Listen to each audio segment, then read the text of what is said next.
Vous êtes bien sur la chaîne 23 de votre satellite, et oui c'est Clair TV, et puis vous êtes sur le plateau de KNF tous les jours, midi, 18h, 23h, on vous parle un petit peu de tout ce qui se passe en Guadeloupe, et puis on parle aussi de tout ce qui nous entoure, on parle d'enseignement et aussi de notre langue, le créole. Est-ce qu'on peut assimiler les deux, le créole, l'enseignement? Peut-on apprendre avec notre langue? Pour en parler, je reçois un chercheur, un enseignant, il est avec moi sur le plateau. J'ai l'honneur de recevoir Frédéric Ancio Canoufet. Nous là, bien merci. Ah, bonjour. Ça fait plaisir de te recevoir parce que c'est une question effectivement qui me trotte dans la tête. L'importance d'un langage, peu importe le pays dans lequel on est, et l'enseignement. Déjà, on va faire un petit tour déjà près de toi, déjà savoir qui tu es. Tu es donc chercheur et enseignant. Chercheur dans quoi? On a l'impression que chercheur, c'est plutôt au niveau de la biologie. Ça peut être autre chose, je me trompe? C'est ça, c'est ça. En fait, on a une représentation du chercheur avec sa blouse blanche et puis ses éprouvettes. Exact. Et donc, non, moi je suis plutôt un chercheur en sciences humaines et sociales, et plutôt en sciences de l'éducation. D'accord. Donc en fait, c'est de la recherche, si tu veux, qui consiste à beaucoup plus travailler sur les pratiques des enseignants et de la formation. Donc on essaye de comprendre un petit peu comment ça se passe. L'acte pédagogique, comment ça se passe, les représentations, les apprentissages, le cheminement, les évaluations, enfin voilà, tout ce qui tourne autour de l'enseignement.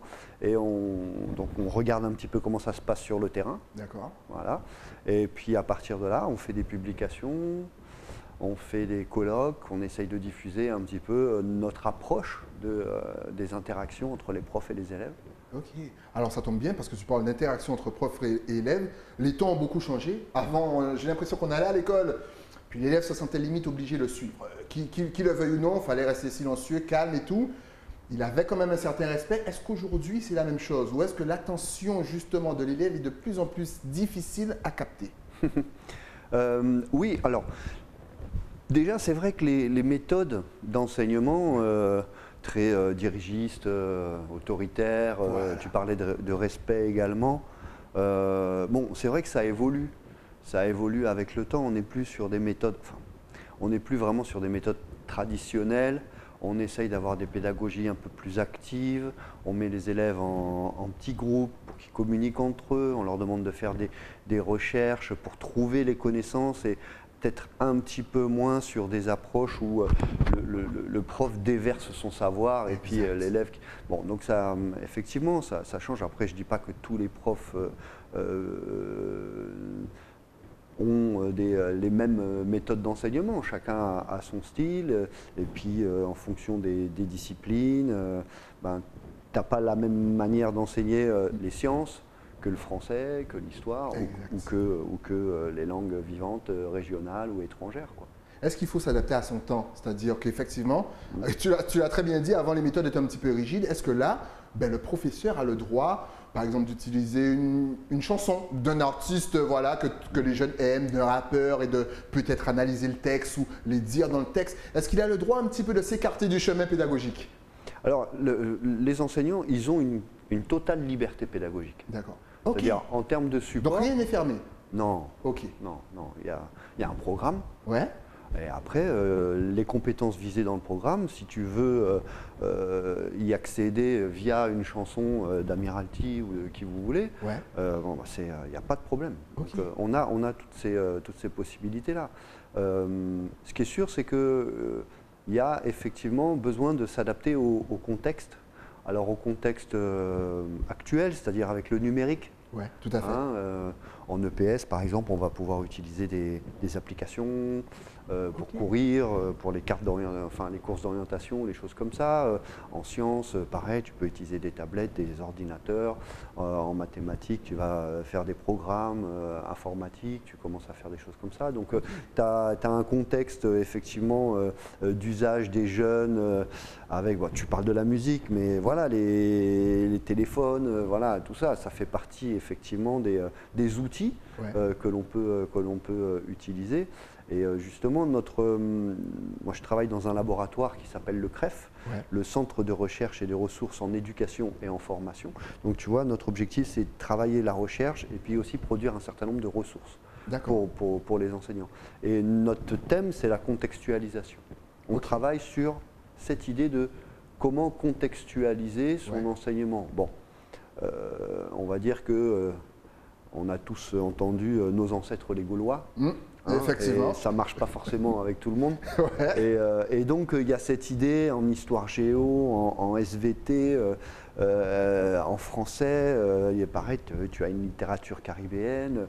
Donc, on essaye de voir un petit peu comment les profs se débrouillent entre des programmes qui sont conçus à Paris, et puis leur déclinaison, alors sur la Guadeloupe, mais en Polynésie, à La Réunion, en Guyane, où peut-être qu'à certains moments, pour certains types de supports, il est nécessaire de réfléchir à ajuster peut-être un peu mieux l'école et la formation au public et au contexte dans lequel on enseigne, quoi. Justement, voilà, ça arrive à ma prochaine question. L'intégration donc de la langue, c'est-à-dire que par exemple, je prends l'exemple de la Caraïbe où on y parle le créole. Est-ce qu'on peut faciliter l'enseignement et l'apprentissage grâce à notre langue? Alors, et surtout comment? C'est une question qui m'a toujours intéressé. En fait, je suis arrivé ici à 20 ans, j'en ai 45. Et à 20 ans, j'ai fait ma licence ici, STAPS. Donc STAPS, c'est les formations pour être prof de PS. Et après, j'ai fait un doctorat. Et mon doctorat portait sur l'enfant, le créole et l'éducation physique et sportive. En fait, moi, je venais de Paris et en arrivant ici, je me suis très vite rendu compte que le créole avait une place. Alors, moi, je faisais beaucoup de sport à l'époque et une grande place dans les pratiques sportives. Et quand j'étais à l'université, donc en STAPS, on parlait qu'en français, même pendant les pratiques. Mais entre nous, entre étudiants, on parlait le créole. Et donc, je me suis intéressé à la place de la langue créole dans les apprentissages moteurs. D'accord. Donc, j'ai fait deux choses. J'ai été regarder sur le terrain comment les profs géraient l'usage du créole. On a pu observer, tu parlais tout à l'heure de l'attention, de la motivation, de l'explication, de certaines consignes qu'ils comprenaient mieux ou moins bien dans une langue ou dans une autre. Donc, il y avait tout ce jeu finalement des profs, d'une prise en compte de la langue créole dans les apprentissages. Et effectivement, c'est pas réduit à, on va dire, l'humour et la discipline. Le créole participe aux interactions et joue un rôle pédagogique dans l'apprentissage. Donc oui, bien sûr, ça peut être utile pour les apprentissages. Donc moi, je l'ai fait plutôt dans le cadre de l'éducation physique et sportive sur ma thèse. Et puis après, j'ai regardé aussi dans d'autres disciplines. Et comment qu'on a fait des petites expérimentations, donner les consignes en français, en créole, ou comparer un petit peu les résultats en termes de mémoire, en termes d'apprentissage, de compréhension.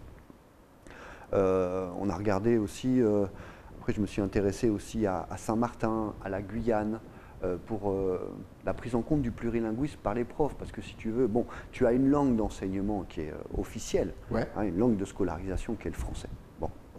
Mais dans les textes officiels, dans les lois d'orientation et compagnie, tout enseignant du primaire ou du secondaire a le droit de recourir aux langues régionales, dès lors qu'il en tire profit pour son enseignement. D'accord. Donc un prof d'histoire géo peut donner des consignes de contrôle en créole, par exemple. Il a le droit. Il a cette possibilité-là. Alors, il y a tout un truc à déconstruire. Par rapport à la place de la langue créole dans le système éducatif français, et en particulier en Guadeloupe. Si tu veux, la langue créole, c'est la dernière langue régionale à avoir été reconnue en 2001. Et donc maintenant, il y a des profs de créole, il y a des doctorats de créole, d'accord. Mais depuis 2001, moi j'ai soutenu ma thèse en 2003 et ça faisait 4-5 ans que je travaillais sur ça. Et quand je m'intéressais à la langue créole, alors qu'elle n'avait pas de place dans l'école, enfin, elle n'avait pas de place dans l'école. Il y a eu des Papa Yaya, des Gérard Lauriette ou des Hector Poulet, des Sylviane Telchit qui ont travaillé justement à cette des grands noms, effectivement, à l'introduction de la langue créole dans le système éducatif français. Mais si tu veux, à partir de 2001, le créole, il est reconnu, il a une place à l'école. Bon, maintenant, est-ce qu'il est cloisonné dans cette heure de LVR, de langue vivante régionale? Est-ce qu'il est cloisonné là ou est-ce qu'il est présent dans la cour de récréation? Est-ce que les enseignants l'utilisent de temps en temps, tout le temps? Mais en fait, il y a tout une certaine liberté, une autorisation qui est difficile. D'accord. Les parents qui disent Timoun, en j'ai dit ou pas parler créole, il apprend créole. Pou! Dit à Timoun là, pas parler créole, imaginez ce qui peut se passer dans la tête. Le bug. Ne parle pas la langue que je viens de t'interdire de parler en tête de... Alors que moi-même je la parle. Alors que moi-même je la parle en t'interdisant de la parler. T'as un bug. C'est vrai, c'est pas faux ça, ce que tu dis. Exactement. Et donc après, si tu veux, les enfants, ils ont du mal à s'adresser en créole aux adultes, et donc encore moins aux profs, quoi, si tu veux. Donc moi je participe aux classes bilingues. Je ne sais pas si tu sais, mais en Guadeloupe, tu as une trentaine de classes bilingues français-créole. D'accord. Dans le primaire. Ok. C'est dans toute la Guadeloupe? Ouais, dans toutes les circonscriptions de la Guadeloupe, tu as une classe bilingue et une ou plusieurs classes. Ouais. Et en fait, si tu veux, on se rend compte dans ces classes-là qu'au départ, donc en gros, l'idée de ces classes créoles, c'est quoi? C'est d'avoir le droit d'utiliser les deux langues en permanence pour apprendre. Ok. Pour apprendre tout ce qu'il y a dans le programme. Et les enseignants, soit passent du français au créole de manière fluide, spontanée, ou soit prévoient des temps avec des documents spéciaux pour enseigner l'histoire, pour enseigner les sciences, et les maths et compagnie, même le français. C'est-à-dire que c'est très intéressant d'enseigner le français en s'appuyant sur le créole. Sur le créole, exactement. Ouais. Alors, pas du tout pour aller chasser les créolismes, mais au contraire, pour travailler à la compréhension des langues. Si tu veux, bon, on va dire il y a un français régional, il y a une manière de s'exprimer, alors en termes de phonologie, en termes de grammaire, en termes de lexique, donc tu as des spécificités. Mais si on ne te les apprend pas, comment on peut imaginer apprendre une langue sans avoir des cours de grammaire? Bon, je ne dis pas qu'il y a forcément une norme, mais il y a quand même un certain nombre de règles. Hein? C'est vrai que la population guadeloupéenne a appris le créole un petit peu sur le tas. Parce qu'effectivement, il n'y avait pas tous ces cours de la base.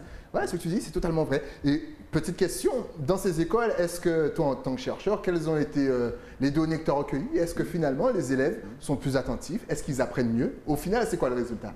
Alors, c'est une très bonne question encore. Si tu veux, bon, c'est compliqué quand on est dans l'humain et quand on est dans l'enseignement, de véritablement mesurer et comparer. C'est pas un médicament qu'on donne à deux groupes de patients et puis on voit s'il y a un qui est guéri et l'autre qui n'est pas guéri. Ce qu'on sait, c'est que ces classes bilingues réussissent aussi bien, voire mieux que les autres. Donc déjà, on sait que c'est pas néfaste. Déjà, premier point, c'est pas néfaste, d'accord? Donc, si tu veux, il y a des évaluations nationales. Je ne sais pas si tu sais, mais dans le primaire, tu en as en CP, tu en as en CM2. Donc, tu as des évaluations nationales qui évaluent tous les élèves de Guadeloupe et qui les comparent à tous les élèves de l'Hexagone et des autres territoires et départements d'outre-mer. Et en fait, grâce à ces évaluations-là, on peut regarder la classe bilingue, les évaluations qu'ils ont eues, donc c'est en maths et en français. Et puis, on peut comparer avec, dans la même école, une autre classe où on enseigne en français, et puis on peut comparer avec dans un autre établissement en Guadeloupe. Et donc là, si tu veux, ça fonctionne, ça marche très bien, mais on voit bien au départ, les enfants, ils ont extrêmement de mal à s'exprimer en créole envers leurs enseignants. Au départ, au bout de 2-3 mois, ça se détend, et la langue se libère, et après, bon, si tu veux, en Guadeloupe, tu as 10% des élèves qui prennent des cours de créole. Tu n'en as que 10%. Et c'est optionnel, hein? D'accord? Ce n'est pas quelque chose d'obligatoire. Donc, tu as 10% des élèves qui ont des cours de créole. Et franchement, pour avoir côtoyé des élèves qui ont pris des cours de créole, ils parlent trop bien le français et le créole. C'est-à-dire que plutôt que de penser, ouais, mais le créole, il aura le temps d'apprendre, il va apprendre ça dans la rue. Mais non, mais sinon, alors le français aussi, on l'apprend dans la rue. Et puis, on prend pas de cours, on fait pas de dictée, on fait rien. On apprend ça de manière, on appelle ça. Sur le tas. C'est ça. On a un apprentissage spontané, quoi, naturel, dans un environnement. Et ben non, il faut structurer ces apprentissages. Et moi, personnellement, mes enfants, je leur ai dit de prendre des cours de créole. Alors, ils n'ont pas toujours la possibilité d'en prendre, parce que dans l'établissement, ce n'est pas toutes les classes qui ont accès, il faut avoir la chance. Alors, ils ont eu la chance en primaire de pouvoir avoir, je ne sais pas, moi, sur les 5 années de primaire, je crois qu'ils ont eu 2 années, ils ont eu des cours de créole, mais... Et voilà, et si tu veux, c'est maintenant ils sont au collège et lycée, et, au lycée, bon ben... voilà, après, si tu veux, quand tu commences à prendre des options, c'est quand même, tu prends des heures supplémentaires. Ouais, faut dire ça aussi. D'accord. Donc, si tu veux, c'est pas tous les élèves. Mais moi, vraiment, je conseille à tous ceux qui peuvent prendre des cours de créole de prendre des cours de créole. Mais toi aussi, moi Bien aussi. sûr. Moi, j'ai été prendre des cours On de n'a pas créole. d'âge pour apprendre le créole. Souvent, on se trompe dans l'orthographe, dans la prononciation. On a perdu des termes et compagnie. Le créole aussi, il faut dire ce qu'il est. Ils sont un petit peu francisés. Mais justement, est-ce que les parents sont de plus en plus ouverts, parce que tu l'as très bien dit tout à l'heure, tu as pris l'exemple qui, je pense, a fait tilt dans la tête de tout le monde. On nous a interdit, plus jeunes, dans les années 80-90, de parler le créole. Donc, est-ce que maintenant, les parents sont un petit peu plus ouverts, au contraire, disent à leurs enfants, oui, apprends le créole, c'est ta langue, c'est la langue de chez toi. Ça serait bien. Ouais, oui. Ou est-ce que c'est resté un petit peu comme à l'ancienne Non, je pense que ça a vraiment évolué. Ok. Je pense que ça a vraiment évolué, en tout cas dans les pratiques et les représentations. La langue créole, ce n'est plus considéré simplement comme du vulgaire, comme du... Voilà, ça a pris je pense, ça a pris des lettres, ces lettres de noblesse, et voilà, je pense qu'il y a encore du chemin à faire, bien sûr, mais par exemple sur l'écriture ou la lecture, tu vois, moi, j'ai travaillé par exemple sur le paysage visuel. Et j'ai travaillé sur la place du français et du créole dans le paysage guadeloupéen. Donc sur les affiches publicitaires, sur les panneaux d'indication, sur tous ces trucs-là. Et en fait, en gros, tu as vraiment une présence de la langue créole, alors que ce soit à l'oral ou à l'écrit. Et donc, finalement, il y a peu de personnes qui savent l'écrire. Exact. Correctement. C'est pour ça qu'on n'est jamais trop vieux pour apprendre. Tout à fait. Bien sûr. Et puis, il y a quand même des règles, quoi. Ouais. Il y a quand même des règles. Alors, j'ai travaillé aussi sur les SMS, la place du créole dans les SMS. On avait fait une campagne à l'époque, ça s'appelait Faites don de vos SMS à la science en Guadeloupe. Et on avait observé que presque dans 10% des SMS, il y avait du créole. Et un truc comme moins, il s'écrit généralement très bien, M-W-E-N. Ça, tout le monde l'a bien compris. Mais bitin, comment t'écris bitin? C'est vrai que le bitin en SMS, moi je te dis comment il s'écrit en SMS. C'est B-I-T-I-N. Est-ce que c'est le bon orthographe? Pas du tout. C'est B-I-T-E-N. Exactement. Et je crois même qu'il y a un deuxième N. Je demanderai à Benzo quand je vais le retrouver. Non, mais tu vois, c'est clair. Et donc, si tu veux, voilà, il faut apprendre à lire, à écrire. Après, la lecture en créole, tu arrives à lire un petit passage, mais lis un livre en créole. Ouais. Même mieux, on va proposer ça aux téléspectateurs, lisez un livre en créole, donc vous lisez, et vous enregistrez pour voir l'accent que vous avez quand vous êtes en train de lire. Ça ne sera pas le même que lorsque vous êtes en train de parler le créole normalement. C'est fou ça. C'est pas évident. Là, j'ai lu Diablesse là, de Timalo. Et c'est super, mais c'est pas facile. Et pourtant, j'ai appris à lire, j'ai appris à écrire. Voilà, le créole, j'ai pris des cours. Moi, quand je suis arrivé ici en Guadeloupe, très vite, j'ai acheté une méthode d'apprentissage, tu sais, audio-oral à l'époque, avec les cassettes, machin. Et après, j'ai été prendre des cours à l'université. C'est Hector Poulet qui me donnait les cours. Et donc, si tu veux, tu apprends à comprendre tout ça. Et puis, dans la lecture, c'est un entraînement. C'est un entraînement à lire. Même pour quelqu'un qui parle le créole tout le temps. Mais pourquoi notre cerveau, justement? Parce que tu n'as pas appris. Oh, T'as pas l'habitude. Tout simplement. Alors qu'on le pas parle l'habitude. normalement, couramment, sans faute d'orthographe, on a notre accent lorsqu'on parle. Mais dès qu'on se met à lire, on bug. On a l'impression qu'on lit de l'anglais. A, T, V, Z. Et je dis, attends, c'est pas moi qui lis. C'est fou ça. Ouais, parce que en fait, tu déchiffres et t'es pas dans le sens, t'es que dans le son. Et donc après, bon, ça prend du temps, mais en fait, de la même manière que quand tu as appris à lire le français, au départ, tu prenais, tu décortiquais, voilà. Et puis donc voilà, mais c'est des compétences. Je pense que on a la chance d'avoir une langue vivante.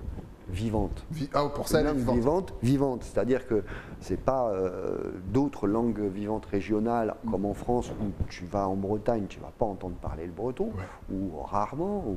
Et puis souvent c'est plutôt des personnes âgées ou des choses comme ça. Hein. Ici, tu allumes la radio, tu regardes la télé. Tu marches dans la rue, donc on a la chance d'avoir une langue hyper vivante. Alors tu parlais tout à l'heure aussi d'un créole qui s'est un peu francisé ou d'un français qui s'est un peu créolisé. Bien sûr, les contacts de langue, si tu veux, c'est normal, ça fait partie d'une vie d'une langue. Si tu dis ce week-end je vais manger une pizza, bon bah week-end c'est un mot anglais, pizza c'est un mot italien. C'est un mot italien. Donc c'est des mots. T'as la moitié de la phrase qui est pas en créole, effectivement. Bon, voilà. Et pourtant, ces deux mots-là sont rentrés dans le dictionnaire. On est d'accord. Hein, mais si tu veux, si je te, je veux dire, si tu utilises des mots en français ou en créole d'une langue ou d'une autre, et puis c'est la base du langage, de la parole. Alors tu as le côté revendicatif, tu as le côté poétique, tu as le côté spontané, tu as le mot qui te vient comme ça, quoi, parce que c'est celui-là que tu as utilisé plus récemment pour décrire telle ou telle chose. Et donc voilà, ça fait partie d'une habitude. Et moi vraiment j'encourage les gens à s'exprimer en créole, à apprendre le créole et à... Enfin, ils n'ont pas besoin de moi pour s'exprimer en créole. C'est sûr, mais ça fait toujours du bien d'entendre quelqu'un te le rabâcher. Parce que c'est important, souvent on oublie. Et surtout aux enfants. Surtout aux enfants, exactement. Ouais. Et puis tu parlais de sport aussi tout à l'heure. Est-ce que le créole motive lorsqu'on fait du sport? Est-ce qu'encourager en créole n'est pas plus motivant qu'encourager en français? En fait, c'est tout un jeu. Ouais, c'est tout un jeu. C'est-à-dire que peut-être avec toi, ça va mieux marcher, avec l'autre, non. Ouais. Mais en tout cas, tu as ça à ta disposition. Si à un moment donné, pour le motiver, tu vas passer par le créole ou par le français et puis tu vois que ça le touche. Enfin bon, tu vas sur un stade de foot, écoute comment ils encouragent leur équipe. C'est plutôt du créole. Hein, c'est parce que ça vient du cœur, c'est pour ça. Ouais, alors oui, bien sûr, il y a cette chose-là, ce lien très fort entre le créole et l'émotion. Ouais, ça on est d'accord. Si tu as besoin d'insulter quelqu'un, si tu es énervé, mais en fait l'idée c'est surtout de ne pas restreindre le créole à l'énervement. Non, il y a le côté amoureux aussi. Dès qu'on est amoureux aussi, on va parler en créole. Dès qu'on est dans un cercle aussi amical, on se rend compte qu'on parle naturellement en créole, même si on a un Français avec nous. Souvent, ça nous arrive, il y a un Français qui vient, se met à la discussion, on s'entend bien avec lui, tout de suite, il dit hey, « mais tu m'as allez chercher ça ». Comment? Je ne comprends pas. Ah, pauvre, c'est vrai. Souvent, on pense que c'est que la colère, mais pas du tout. Non, mais c'est l'émotion bonne ou mauvaise, si tu veux. Exactement. Mais l'idée, c'est aussi que le créole ne soit pas restreint à un usage dès que j'ai, sur le plan affectif, des pulsions ou des émotions. C'est aussi de pouvoir expliquer une règle de grammaire en créole, de pouvoir expliquer une théorie en physique en créole. C'est aussi pouvoir décrire la nature en sciences de la vie et de la terre en créole. Donc si tu veux, voilà, c'est une langue. Moi, j'ai été en Haïti, j'ai été travailler là-bas pendant presque un an. C'était en 2003-2004. Après, j'ai dû repartir à cause d'Aristide, il y avait le déchoucage d'Aristide. Si tu veux, eux là-bas, ils ne se posent pas la question, quoi. Tout est fait en créole, c'est-à-dire que j'ai vu des cours de karaté où le gars il t'explique tous les mouvements en créole et puis il prend les mots japonais pour dire bon voilà. Ippon, c'est Ippon, mais le reste de l'explication c'est créole. Et les cours de maths, les cours d'histoire, tout se fait en créole quoi si tu veux. C'est juste que c'est une langue qui est capable, comme toutes les autres langues, d'expliquer la vie. Exactement. Et, sauf que après, il faut l'être humain doit développer des compétences à s'exprimer dans cette langue-là, comme dans d'autres. Si tu veux, le bilingue parfait, pour moi, il n'existe pas. Ouais. C'est-à-dire qu'il n'y a personne qui est capable de faire exactement la même chose dans 2 langues. Alors, je ne sais pas, toi... déjà, moi, dans une langue, c'est compliqué. Non, mais je ne sais pas, mais si tu veux, par exemple, si tu parles français, si tu parles anglais, par exemple, tu vas avoir des commerciaux qui s'expriment très bien en anglais pour le qui arrive à business. switcher super vite, ouais. Ouais, et puis, mais au final, tu ne fais pas strictement la même chose dans les 2 langues. Puisqu'en fait, si tu veux, tu vas développer des compétences dans une langue par rapport aux activités que tu vas avoir par rapport à cette langue. C'est vrai. Et donc, c'est là aussi où, si tu veux, à un moment donné, le créole doit aussi avoir la possibilité de participer à d'autres choses que le sport ou l'émotion ou la musique. Mais moi, je vois bien, mes enfants, le créole, il y a toute la musique qu'ils écoutent. Les rappeurs actuels participent grandement à la transmission de la langue créole. Exact. Et Exact. vraiment, hein, et donc heureusement qu'ils sont là, j'ai envie de dire, et heureusement qu'ils écrivent en créole, parce que c'est pas non plus facile. C'est pas facile. Et quand on vous félicite parce que vous arrivez à rapper avec la langue créole et que vous nous répondez, oh, mais tu sais, c'est facile, vous avez un don, vous avez un... Et on salue aussi les rappeurs de la campagne, parce que eux, ils vont chercher des paroles qu'on n'a plus entendues depuis des lustres. Mais pour eux, c'est normal, parce qu'ils parlent le créole entre eux, tranquille. Et il y a des expressions qui ne sont pas perdues. Et c'est pour ça que je parlais de francisé tout à l'heure. C'est vrai que le créole est beau. Tu nous donnes envie de parler créole pendant toute la fin de l'année. On nous aller. Ah, c'est excellent. En tout cas, on rappelle... mais tu as déjà sorti des ouvrages, justement. Là, le prochain ouvrage par rapport à cette émission, je pense que le 3e va bientôt arriver. La langue créole et l'enseignement. Alors, j'ai publié ma thèse, donc l'enfant, le créole et l'éducation physique et sportive. J'ai aussi écrit un petit lexique créole des mots du sport avec Hector Poulet qui s'appelle Woulot. J'ai participé aussi au dictionnaire français-créole Le Déterville, je ne sais pas si tu connais. Et puis sinon j'ai publié un ouvrage là récemment qui s'appelle Interaction plurilingue en contexte didactique aux Antilles et en Guyane française. C'est un peu pompeux, mais bon, on fait ce qu'on peut. En gros, interaction, voilà, plurilingue, voilà. Vous avez entendu parler de langue, mais langue, c'est langage. Voilà. On mélange les langues tous ensemble en tant que grande communauté et on apprend ensemble. C'est un petit peu ça. C'est ça que c'est. Voilà. J'aurais mieux fait de l'écrire comme ça. Je suis là pour vous simplifier la vie. On est là, vous avez un truc, demandez-moi. En tout cas, si on veut te poser des questions et justement peut-être te contacter pour travailler avec toi, parce que ton travail est génial, honnêtement, se fait un réel plaisir de parler avec toi sur le plateau. Est-ce que tu as une adresse déjà mail? Est-ce que tu as un site internet? Est-ce que tu as, bref, une adresse sur internet pour qu'on puisse te contacter? De toute façon, je pense que ça va s'afficher juste ici. Voilà. Impeccable. Je veux dire, tout le monde peut me contacter. J'essaye d'être assez accessible. Si vous avez besoin d'informations, de collaboration, de coopération, il n'y a pas de souci. Moi, je suis là pour ça. C'est mon travail de faire de la recherche sur le terrain et d'accompagner, on va dire, les enseignants, les différents acteurs de l'éducation. Voilà, donc vous envoyez juste, vous allez sur son site, anxio.i-monsite.com. C'est tout simple, c'est tout frais. Et puis si vous voulez envoyer un petit message, frédéric.ancio@univ de tête, hein, univ-anti.fr. Voilà, tout ça, c'est là. En tout cas, merci d'être passé sur le plateau. Merci à toi. Pour nous parler d'enseignement, de notre langue, bien sûr, le créole, et de tout ce qu'on peut faire avec. Ce fut un réel plaisir. Tu repasses sur le plateau quand tu veux. Dès que tu as envie encore de développer sur ce sujet, moi je suis chaud. On peut rester là pendant... malheureusement, il y a une autre émission juste après. Mais si tu veux repasser, tu repasses. Ce fut un réel plaisir. Merci pour le travail que tu fais. Et on reste connectés. Merci à toi. Merci à vous. Nous, on reste connectés aussi. Bien sûr, on se retrouve juste après la pub avec un nouvel invité. Bien entendu, toujours sur Éclair, toujours sur le plateau de KNF. À tout de suite.